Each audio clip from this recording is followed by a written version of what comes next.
Chapter 6 of Dorothy and the Wizard in Oz by L. Frank Baum. The Mangaboos Prove Dangerous.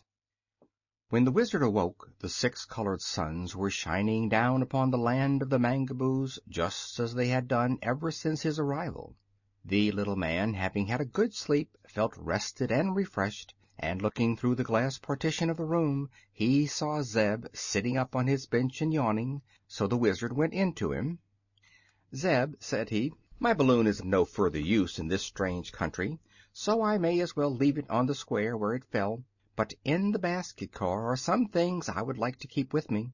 I wish you would go and fetch my satchel, 2 lanterns, and a can of kerosene oil that is under the seat. There is nothing else that I care about." So the boy went willingly upon the errand, and by the time he had returned Dorothy was awake. Then the 3 held a council to decide what they should do next, but could think of no way to better their condition. "I don't like these vegetable people," said the little girl. "They're cold and flabby, like cabbages, in spite of their prettiness." "I agree with you. It is because there is no warm blood in them," remarked the Wizard. "And they have no hearts, so they can't love anyone, not even themselves," declared the boy. "The Princess is lovely to look at," continued Dorothy thoughtfully, "but I don't care much for her, after all. If there was any other place to go, I'd like to go there." "But is there any other place?" asked the Wizard. "I don't know," she answered. Just then they heard the big voice of Jim the cab horse calling to them, and going to the doorway leading to the dome they found the Princess and a throng of her people had entered the house of the sorcerer. So they went down to greet the beautiful vegetable lady, who said to them, "I have been talking with my advisors about you meat people, and we have decided that you do not belong in the land of Mangaboos and must not remain here." "How can we go away?" asked Dorothy. "Oh, you cannot go away, of course, so you must be destroyed," was the answer. "In what way?" inquired the Wizard. "We shall throw you 3 people into the garden of the twining vines," said the Princess, "and they will soon crush you and devour your bodies to make themselves grow bigger. The animals you have with you we will drive to the mountains and put into the Black Pit. Then our country will be rid of all its unwelcome visitors." "But you are in need of a sorcerer," said the Wizard, "and not one of those growing is yet ripe enough to pick. I am greater than any thorn-covered sorcerer that ever grew in your garden. Why destroy me?" "It is true we need a sorcerer," acknowledged the Princess, "but I am informed that one of our own will be ready to pick in a few days to take the place of Gwig, whom you cut in 2 before it was time for him to be planted. Let us see your arts and the sorceries you are able to perform. Then I will decide whether to destroy you with the others or not." At this the Wizard made a bow to the people and repeated his trick of producing the 9 tiny piglets and making them disappear again. He did it very cleverly indeed, and the Princess looked at the strange piglets as if she were as truly astonished as any vegetable person could be. But afterward she said, "I have heard of this wonderful magic, but it accomplishes nothing of value. What else can you do?" The Wizard tried to think.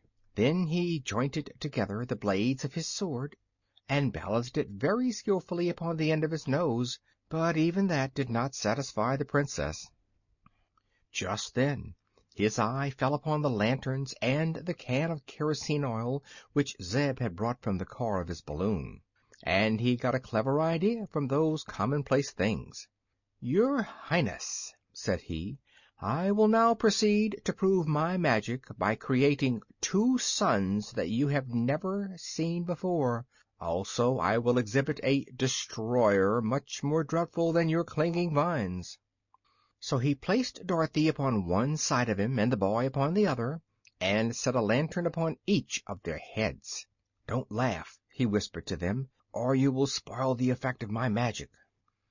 Then, with much dignity and a look of vast importance upon his wrinkled face, the Wizard got out his matchbook and lighted the 2 lanterns. The glare they made was very small when compared to the radiance of the 6 great colored suns, but still they gleamed steadily and clearly. The Mangaboos were much impressed, because they had never before seen any light that did not come directly from their suns. Next the Wizard poured a pool of oil from the can upon the glass floor, where it covered quite a broad surface. When he lighted the oil, 100 tongues of flame shot up, and the effect was really imposing. "Now, Princess," exclaimed the Wizard, "those of your advisers who wished to throw me into the Garden of Clinging Vines must step within this circle of light. If they advised you well, and were in the right, they will not be injured in any way, but if any advised you wrongly, the light will wither him." The advisers of the Princess did not like this test, but she commanded them to step into the flame, and one by one they did so, and were scorched so badly that the air was soon filled with an odor like that of baked potatoes. Some of the Mangaboos fell down and had to be dragged from the fire, and all were so withered that it would be necessary to plant them at once. "Sir," said the Princess to the Wizard, "you are greater than any sorcerer we have ever known. As it is evident that my people have advised me wrongly, I will not cast you 3 people into the dreadful Garden of the Clinging Vines, but your animals must be driven into the Black Pit in the mountain, for my subjects cannot bear to have them around." The Wizard was so pleased to have saved the 2 children and himself that he said nothing against this decree, but when the Princess had gone both Jim and Eureka protested they did not want to go to the Black Pit, and Dorothy promised she would do all that she could to save them from such a fate.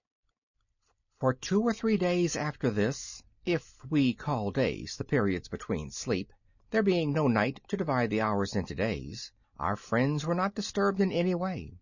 They were even permitted to occupy the house of the sorcerer in peace, as if it had been their own, and to wander in the gardens in search of food. Once they came near to the enclosed Garden of the Clinging Vines, and walking high into the air, looked down upon it with much interest. They saw a mass of tough green vines, all matted together and writhing and twisting around like a nest of great snakes. Everything the vines touched they crushed, and our adventurers were indeed thankful to have escaped being cast among them. Whenever the Wizard went to sleep, he would take the 9 tiny piglets from his pocket and let them run around on the floor of his room to amuse themselves and get some exercise, and one time they found his glass door ajar and wandered into the hall and then into the bottom part of the great dome, walking through the air as easily as Eureka could. They knew the kitten by this time, so they scampered over to where she lay beside Jim and commenced to frisk and play with her.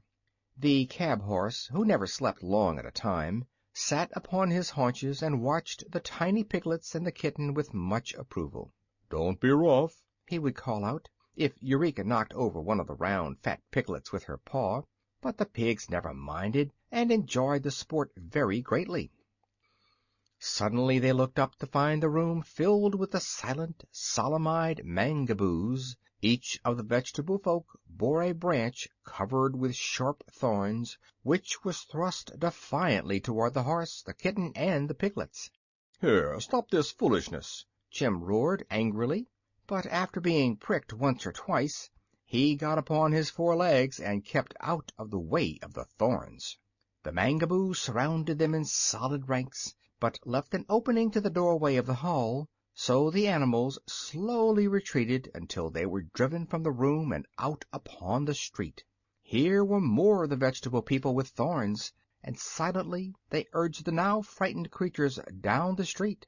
Jim had to be careful not to step upon the tiny piglets, who scampered under his feet, grunting and squealing, while Eureka, snarling and biting at the thorns pushed toward her, also tried to protect the pretty little things from injury. Slowly but steadily the heartless Mangaboos drove them on until they had passed through the city and the gardens and come to the broad plains leading to the mountain. "What does all this mean, anyhow?" asked the horse, jumping to escape a thorn. "Why, they're driving us toward the Black Pit, into which they threaten to cast us," replied the kitten.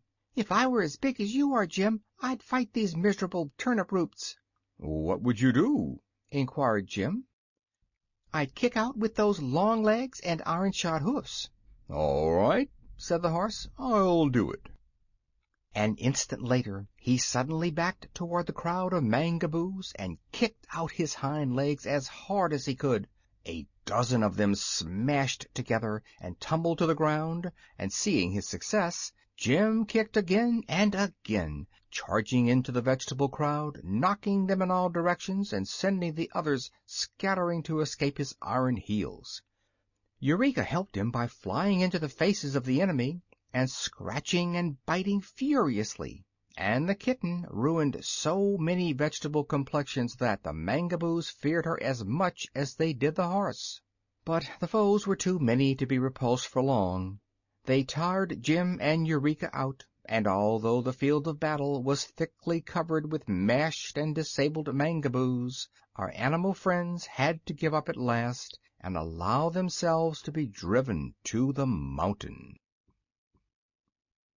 End of chapter 6.